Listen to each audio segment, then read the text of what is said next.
Welcome to Dairy Robot Radio, the show that provides answers to your most pressing questions about dairy farming and automation. Each episode will focus on a major topic within the dairy industry and will feature experts throughout our industry and within Lely to help provide information and different perspectives on automation. And now, here's your host, Preston Vincent. All right, welcome back everybody to Dairy Robot Radio. This is Preston Vincent, sitting in eastern Wisconsin on a cool day with Darin Strauss from Majestic Dairies. Thanks everybody for joining us. Very excited today to talk about a couple topics that Majestic Crossing has implemented at their robotic dairy. They have a dairy that has 13 Lely A4 robots, a fully robotic facility. They also have a parlor at their Highland Crossing location. But the Majestic Crossing location has 13 Lely A4 robots installed in late 2017. And Darin is in charge of all the cows at both facilities, is integral and in charge of the staff at the robotic facility. And so I'll turn it over to him to introduce himself, and then we'll chat a little bit about the topics for today. Well, like Preston said, my name is Darin Strauss, dairy operation manager at both facilities here. We'll be mainly speaking about the 13 Lely robots we have at the Majestic Crossing site that we retrofitted into the location in the year of 2017. So we're basically just coming up on 2 years here, coming in about midsummer here. We're milking about 900 cows on 13 Lely robots currently. So Darin, this is a fun opportunity for me because Darin and I go back quite a ways. We were alumni at the University of Wisconsin-Platteville way back in the early 2000s, graduated together at college. And we put that thing on the map. Yeah, right. I don't know if Doc and me will agree with that, but our professor. But we've had a relationship for a while at school and then after school, and then being able to work with him to bring robotics to his one facility has been a fun process. Mm-hmm. And now what we'll be able to talk about today is some things that they did initially to start up, but then also now trying to fine tune some things. And like Preston kind of said here too, is now we're kind of getting into the good stuff, into the sweet part of robotic milking, where we've been at it the longest. We've the journey of getting through it and growing and learning a new system. So now it's finally getting into that point where we can really tweak and make some changes and see the benefits of robotic milking. It is. There's a process that you have to go through to get to that stage. And having more of a mature herd allows you to really dial in. And the two topics we're going to chat about today, because they're the unique things at Majestic Crossing. One is feeding grain within the robots to attract the cows to come to the robot to be milked. Yep. So that's one. And the other one is the cow locator system that is used within the barn to locate the cows throughout for many of the needs that you would need for when you have to go find cows. So we'll break those up into two, obviously, and let's jump into the feeding the grain. Yeah, so the feeding the grain, we really did not want to have to feed a pellet due to many different reasons. We have an invested interest in a feed mill, which was probably the biggest one that did not have a pelletizer that we use there. And then also was the cost. I mean, the cost of the things, we're having to buy a pellet from, actually, which would be another competitive mill in the area. We feel like we have a lot more options to feed many different types of grain instead of just being married to one pellet. But the main driver there was the cost of things. And we're talking probably $50, $60 cheaper a ton for grain, and the nutrition content that you can get in the grain versus a pellet due to the binders and the fillers that you have to have in order to make the pellet. We just felt like the grain was the best way, and it gave us the best option to kind of win on both ends, as the dairy end and as our invested interest in the mill as well. Yeah, yep. That I can tell a little bit of a story. I mean, while we were learning about robots and how they could be worked into the business at Majestic Crossing, I remember early on in the sales process, Darin and his brother Dean actually as well were pretty clear as we went through that pellets were not going to be favorable decision to bringing the technology onto the dairy, just because of those two things, the cost and the invested interest you have in a mill that didn't have one. During that sales process, The fact is that we at Lely needed to look at alternative options to be able to show Majestic Crossing that we listened to them, that we were also on the same path as them to wanting to explore a different avenue for them. When feeding the cows in the robot, grain mix was going to be the solution here. So during the process, I was able to reach out to some colleagues throughout Lely and Lely North America to chat about if this was a possibility and how we could help the producer through this. And through many discussions internally, lo and behold, we were actively working on a commodity feeder to produce such a result. And so now here we sit today with Majestic Crossing being that one of the first dairies to employ that new commodity feeder that is now offered as a solution to every other Lely robotic dairy. And in time, it's going to be one that potentially could be standard coming out of the factory when you choose to invest in robotics in the future. And that probably was one of the early struggles, was that feeder, that your feed tip to get it right, that would dispense a grain mix instead of a pellet with the binding and everything of that. And some of the other struggle for us was having the flow for the grain flow, utilizing it through the flex auger, and then as it went through the flex auger through the feed tube and into the feeder and everything, that would dispense when it should and not bind and plug up. It took us a few weeks, and we got it figured out. Yeah, and so you, within feeding the grain, obviously you had no experience with feeding a pellet. Did you notice any resistance from the cows to want to eat the grain when they came in, or? It was no issue. Didn't know any different either. Yep. And so when talking about the grain, I think it's important maybe to tell everybody too, what's going into that product that's getting fed. Majority of the grain is corn. It's a ground corn. We do have some crack corn. A very low percentage of the corn is crack corn. It's a coarse corn, and that is only in there for coarseness, just to create some flowability. We have backed that down. It's just in there to give it some texture. The rest is soybean meal and exceller meal. The ground corn has the tendency to pack, but with the blend of the soybean meal, exceller meal, and the crack corn, creates your flowability. Perfect, which obviously is very important to be able to go through the augers to the bins and then down throughout. And clearly it's an appetizing mixture as well, because currently the Majestic Crossing, they're averaging about 2.8, 2.9 milkings, but also 3.3 refusals as well. So cows are very, very active in coming to the robots upwards of 5 times a day. And we had crazy refusals. Yep. So, but a great success story. One, they, for me anyway, challenging us in the sales process to think a little bit differently. And Lely clearly enjoying that, but then being able to deliver on it and then put it in practice. And now a year and a half or more later, still working well, but also too getting to the point of tweaking it and looking into the future. With the flexibility that's allowed, is there some different feed stuffs that could be utilized? Yep. As prices of some of those inputs that you have go up or down, that allows you to have the freedom to just change up. Well, I got to also see, the ability to feed grain versus a pellet, depending where you are and what part of the country and where you have to travel to get to a feed mill that offers a pellet versus there's probably more feed mills up and down the road, no matter where you are in the country, that can put grain together, that can't put a pellet together. So it just creates a great option for the dairyman, that he doesn't have to go search and to get a pellet from 3 hours away. That's just going to run cost up as well. Yeah, and just like and be beholden to just that one mill that provides that one pellet. Now you have opportunity to work 3, 4, 5, 6 different suppliers to get the price and get the product that really fits you. Yeah. I mean, that's not our case here per se. I mean, we have plenty of competition with feed mills in the area and plenty of mills that do pellets in the area as well. But I mean, you get to certain areas in the country that don't have that option. Exactly. Yep.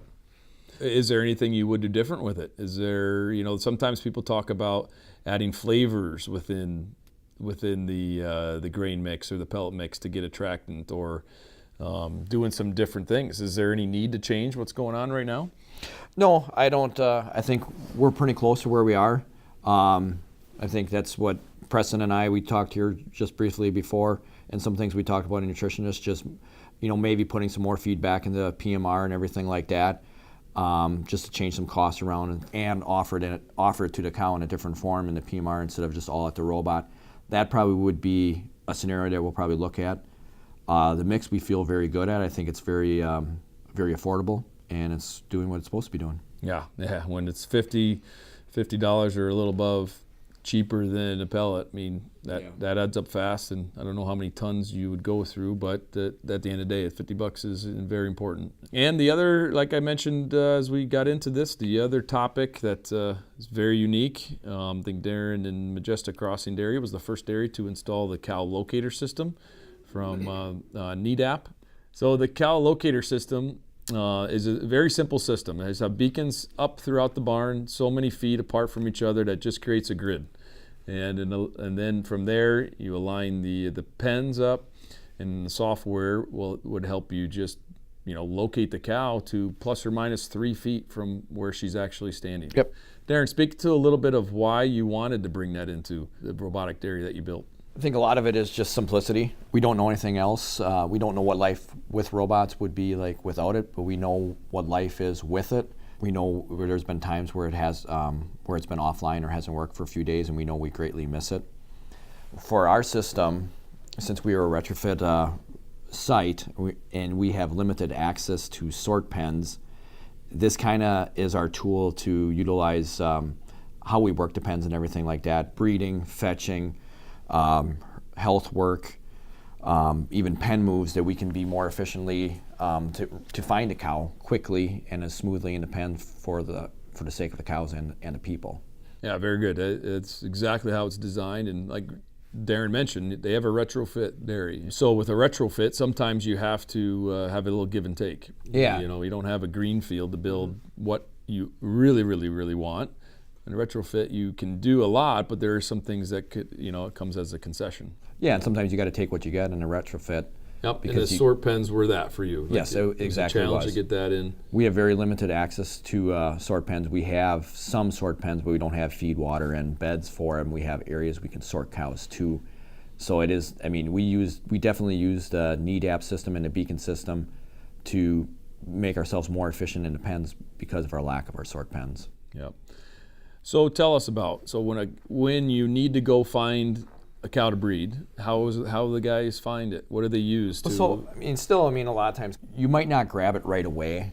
Most of the time as you're walking a pen, you might just visually, as you're walking, you'll find a cow as you go. And then those last couple stragglers or whatever that you can't find as you're walking through, you pull them up on the NEDAP system and you just finish finding them like that. Okay, and is that when you say in the phone, is that through like the InHerd apps? Yep. It's in the InHerd app. Yep. Okay. So, yeah, when pulling it's in the InHerd app. Cow locator is what the app is called. Okay. So yeah, when you're going to pull up a cow, you're pulling up InHerd and you're clicking on the cow locator menu, and from there you see a picture of the barn or the picture of the pen that you're working and find where those cows are located. Yeah, it's really hard to quantify what time savings it is, but it definitely, the simplicity that it gives you is there, and you really notice it when you don't have it. Like a few times when we didn't have it because if it was down for a day or two. Yep. So like you said, you're using it for your breedings, and you're also using it for if you have vaccinations or some reproductive shots that need to be given.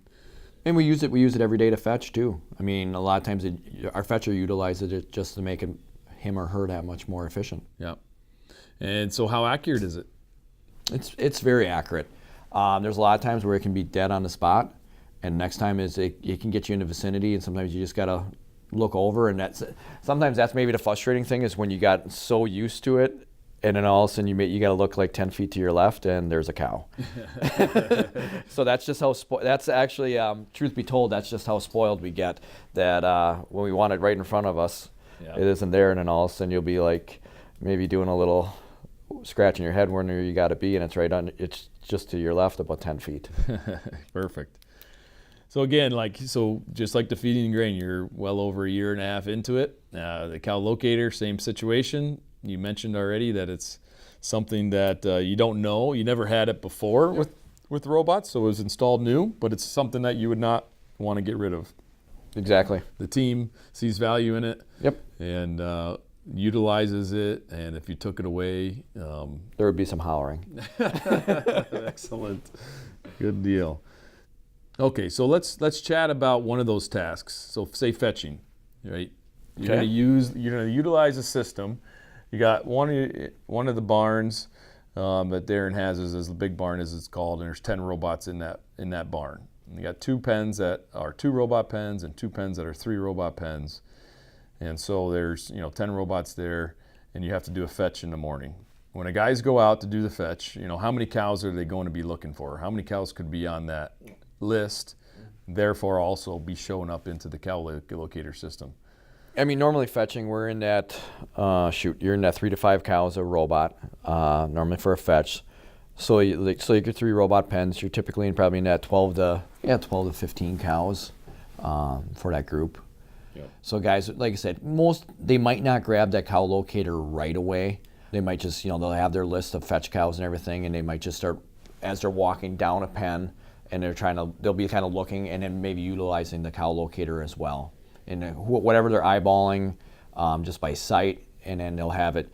The neat feature with the cow locator is you can plug in, you can put all those cows on it, and it can pull them all up at the same time on your map too. So you can definitely see where all those cows are. So if you wanted to, say you had 15 cows and you wanted to find those 15, it would show all 15. Just show all 15 cows within that pen, or you can light up the whole barn too if you want on your phone. Right. So I mean, most of the time the guys do it. They'll might just start simple with the cows that are close and just see where they are, and then probably then go to it. Yep. But it's definitely used every day. Yep. And then so, what does by doing that routine, the guy's going in and doing that fetch. So for the whole barn, it takes roughly how long? So normally that 10 robot barn, I'll have 2 fetchers in. So we got 5 robots on both sides of the feed alley. It'll take us about an hour to fetch, 2 guys to fetch the whole barn. It takes about an hour, and that's a good hour, and that's time that it get cows to the robot, and it includes time that it takes to clean, scrape beds, scrape crosswalks, and everything else like that. Okay, so 10 robots, 2 guys doing a fetch, takes an hour long. Because normally, like when the fetch pens are loaded and everything like that, and you're kind of just, guys hanging out, so that's when he's raking beds and cleaning the crosswalks as well, because he's kind of just staying close by, doing some just daily task. Right. And then how much longer do you think it would take if you didn't have the system, or is it too hard to quantify for sure? I think it's too hard to quantify. It's probably definitely, you probably work a whole lot smarter and easier. You're probably searching out a little harder. I mean, without it, you'd probably be, maybe walking a little faster, trying to cover a little bit more ground to make up for the lack of tech, because of the technology you don't have. Sure. So it's a nice card to be able to play. Right, and it's like you said earlier, it's nice, it's simpler, so it's better for the cows and the people. Yeah. The sake of quantifying the time savings, it's hard to say, because you probably would put the hustle on it to make up for it. Yeah, but the key thing too is that clearly, the fetching is an important role. This is a tool to help in that role to get that task completed, and it takes an hour. It's not something that is a very labor intensive job, but this is a piece of technology that can help people be smarter, and get that task done in an hour. Yep, and that's just for that one task, but it's that one task that you utilized every day, and all the other tasks too that we utilize every day, the breeding, looking for health cows and everything like that, and pen moves maybe you don't do every day, but when you have to do it, it's there. Like we talked before about our lack of sort pens. Since we don't have sort pens, a lot of times when we go to dry off cows, and that is probably our biggest pen move of the week, is when we have to go out and we have to get 14 cows out of the barn, and then we can get those cows, get them right to the robot, get them milked out for their final milking, and then dry treat them from there. Yeah, perfect. That's excellent. Nope, that's good stuff. I think it's important for the audience to know about the positives of what the system could be. The biggest takeaway for me is that it's being utilized, it's being put to work very well, and if it was taken away, it would be seen as a loss. Definitely. The guy and the guys in the crew and the gals in the barn that utilize it have seen the value in it, and And that's great to hear.